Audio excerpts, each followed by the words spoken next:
notre pauvre âme immense. Elle est la mer, un infini, un élément qui ne cesse jamais et toujours recommence. Mais nous n'en savons bien que le commencement.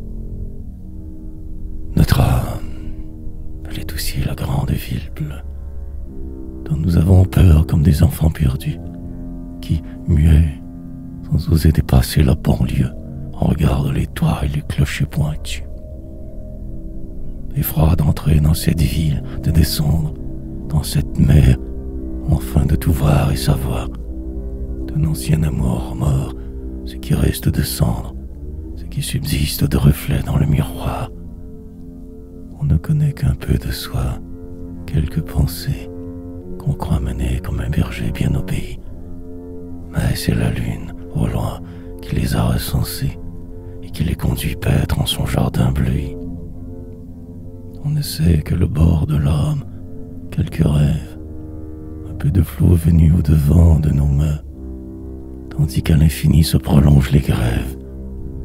Les plongeurs ont cherché les trésors sous-marins. L'âme entend par moments des bruits, elle soupçonne que c'est sa destinée en marche à son insu, qui circule parmi la ville bleue et sonne les cloches pour un deuil qu'elle n'aura pas su. L'âme présume un peu sa vie intérieure. Elle devine un peu par instant qu'il y a quelques enfants de cœur avec leur voix mineure qui cheminent dans elle en blanc. Alléluia. Vaste univers qu'elle contient et qu'elle ignore. Tous ces élans, tous ces songes, tous ces essors. Tant de péchés nouveaux. Une faune, une flore. Et des vaisseaux au fond de l'eau, pleins de trésors. Clair-obscur traversé d'ombres somnambuliques. Déserts s'évertuent à sortir de la mer. Rêves anciens crus morts et devenus reliques. Fruit d'or fait son œuvre un invisible ver. Tant de choses que l'âme aveugle continue. Des rêves qu'elle sent et qu'elle ne voit pas. Une action sans but qui lui reste inconnue et dont on ne sait qui poursuit le canevas.